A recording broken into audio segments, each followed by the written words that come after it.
So hello from Green-Mopeds. Today we're going to do a review of a bike that we probably should have looked at a long time ago, which is the Torrot Muvi. So this is a Spanish brand. They are known for a lot of sharing schemes around Spain. They've probably got 5 or so cities in Spain that use the Torrot moving application. So this is where you can book a bike. The helmet comes in the top box. And you hire it for €7-8 an hour. Okay, so they're well known for that. I think they're also in one city in the US. This bike next to it, an Askoll, is essentially its equivalent from the Italian brand Askoll. Okay, so it's pretty similar in a lot of ways. Both of these bikes are 3 kilowatt. Both of them are not hub motor but are belt. Both of them have 2 batteries. Both of them do about the same speed and pretty much the same range. Okay, so I thought it would be worth putting them side by side just to give you an idea. One of the things that you'll notice straight away, actually, if you do look at them side by side, is although they both have the same 16-inch wheels, the Torrot sits higher. Okay, some people like that fact that if you look around here, for example, if you look across the seats, as you can see, the Torrot is higher. It's also, compared to a standard Askoll, has a bigger seat, and as you can see, the lip on the seat is quite a lot. Some people like that. Just to compare it to a different Askoll, this is the Evolution.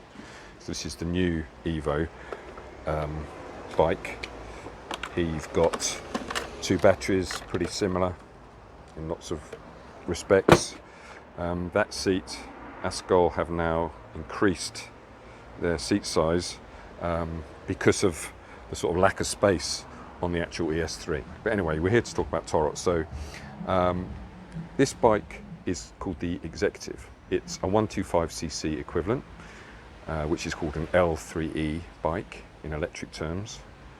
Okay, comes in 3 colours. This one's slightly modified because it is actually black, but the front has been slightly modified to make it silver, but it is a black.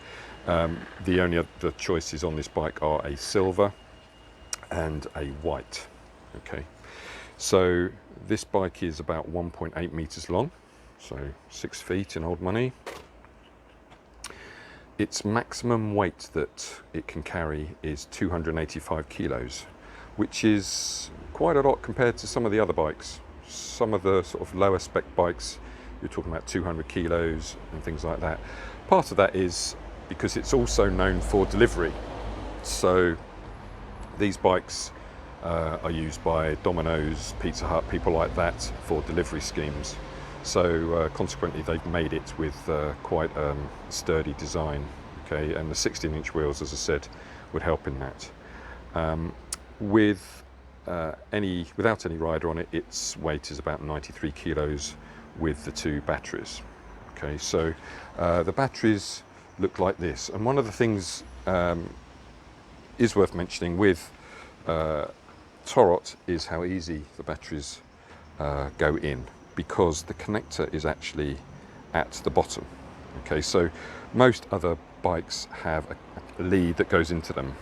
Okay, but on these 48 volt batteries, which are 31 amp hours as well, they literally just clip in.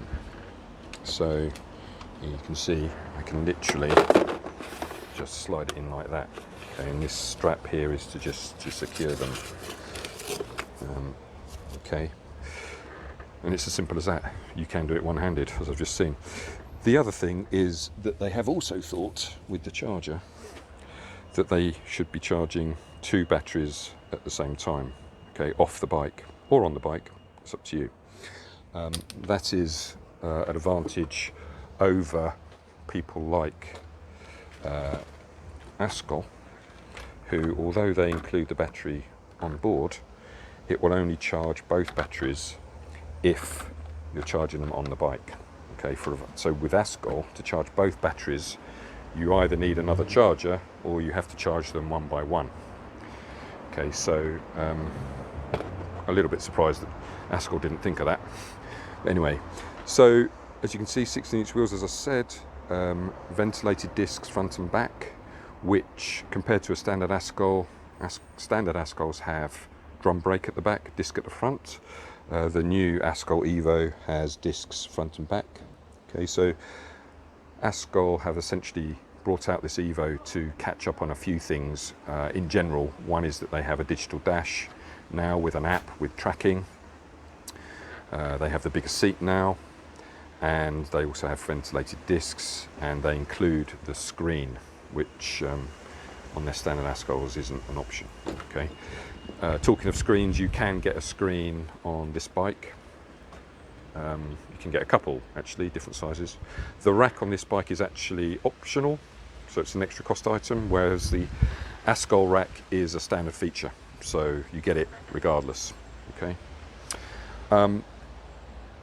One thing to also highlight is that unlike a lot of these bikes now, Torrot haven't yet thought about a charging point for your phone. Askolls include a 12-volt charging unit inside the glove box. Most other bikes include a USB port, but Torrot as yet haven't thought about that. So turning it on, of course, don't forget it is silent, so you won't hear anything from the bike unless you're using it. Askoll have got a interesting little technique on their bike, that if you turn on their bike, it will, if you put it into ready mode,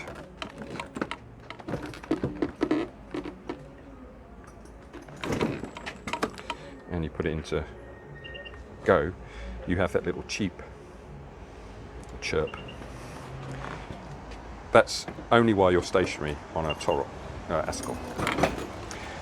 While we're here, just as an example of the difference between a hub motor bike and a belt motorbike, if we actually get this one moving, you can hear the noise it's making. Okay, Torrot isn't as bad as that, or as loud as that, but it does make some form of noise because it's belt driven. Okay, so on the Torrot dashboard you do actually get an app, and there is some ability to send error logs to the Torrot support centre to diagnose any sort of issues. But other than that, the app is essentially used to set the time and change this layout. So there are 3 different sorts of layouts that you get on this dashboard. Essentially they're all telling you the same thing. So you've got your 2 batteries here with the amount of battery left. You've got trip, odo, time setting, things like that. Obviously if you had 1 battery in, which you can ride this bike on 1 battery, but not at 43, only at 28 miles an hour, obviously then you wouldn't see the other battery. Okay, so pretty simple layout. When you turn it on, it does do some self-checks. You'll see this little engine sign light up here, and that will tell you that the bike's okay. One thing that is sometimes commented about these bikes is actually the sort of angle that the dashboard is sitting is quite flat, and therefore on bright days like today it's not always the clearest thing to see. Okay, I guess you could use the screen to maybe shield it a little bit, but compared to like an Askoll, where the dashboard, this one's an analog, the Evo is digital. See, digital one. I guess that is a fair point to be made. Okay, but the way it works is obviously the bike's on now, no noise, no chirping like the Askoll. You simply, to get it into ready mode, you simply take it off of its stand and you have to press the brake. Okay, and that will move it from stop to one of 3 modes: single battery mode, eco, 2 battery mode eco, which is 28 miles an hour, and then 2 battery mode full, which is 43 miles an hour. Okay, and the way you do that is through holding this button. Okay, press and hold, and it will go between eco and full. It will only engage the single battery mode, obviously, if you have a single battery. Okay, all right, other than that, the layout is fairly standard. Unfortunately, yet again, you've got silent indicators, which is different on the Askoll. Askoll has an indicator that actually makes a noise, but you just use them here and you press them into cancel. Okay, again, you won't see that unless it's in go mode. And then the rest. This is a brake switch, so if you were really in trouble, you could just flick that and it would go into stop mode. Okay, all right. So as you can see, fairly wide on the floor, good space on the floor, some little storage space. I guess it is a little bit unfortunate that they haven't thought about a power point just to go around on the other side. So as you can see, there's the belt. If you compared that to an Askoll, you'd see that they've enclosed their belt. Talking about that and maintenance, so these bikes in general, all electric bikes, there's not a lot of maintenance on them, because without the motor you have no oil and you have no need to change it and muck about with stuff like that. So you're already saving a lot of time on servicing. But one thing you would have to do on a belt driven bike compared to a hub motor is ultimately after a good few thousand miles, you might need to change that belt. Belts are not expensive. They are certainly less than £100 on these bikes, if not 60, 70, something like that. But you would obviously have to get that changed. It shouldn't be a surprise to many mechanics if you took a bike in to have its belt changed. Belts are not exclusive to electric bikes, so it would certainly be possible for them to do it. Obviously, the rest of the servicing is really around the brakes. In fact, on some of the other brands, their service schedule actually says brakes, bolts, and that's about it. There's not a lot that you can do on the batteries. They are sealed units. They're under a warranty.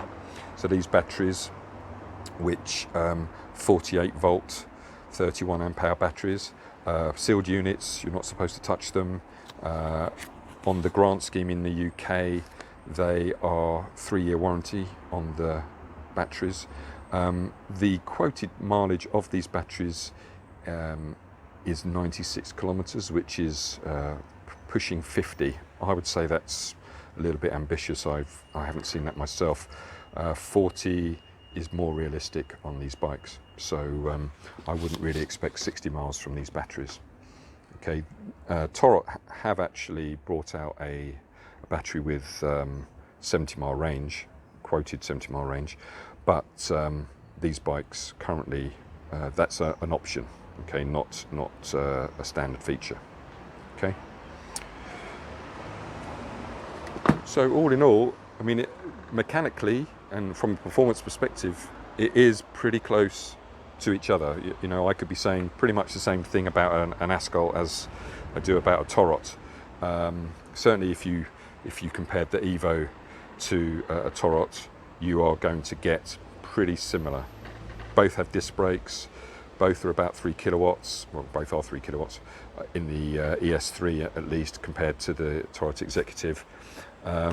Both do about the same range, both do about the same speed. The Torrot on paper is more expensive by a couple of £100. I guess it depends on whether you prefer the styling of one or the other. You prefer the higher ride height on the Torrot versus the Askoll. Obviously there's lots of other brands now that are in this category. NIU have a whole, at least 3 that are 125cc bikes that you could compare it to, but hub motor, pretty much about the same price again. So I guess it depends on if you prefer the look, if you'd prefer a European brand or a Chinese brand, that might have something to do with it. But otherwise, they're good bikes and they're not silent. Some people would prefer that. So I hope you found that useful, and if you have any questions, please feel free to contact us. Thanks a lot.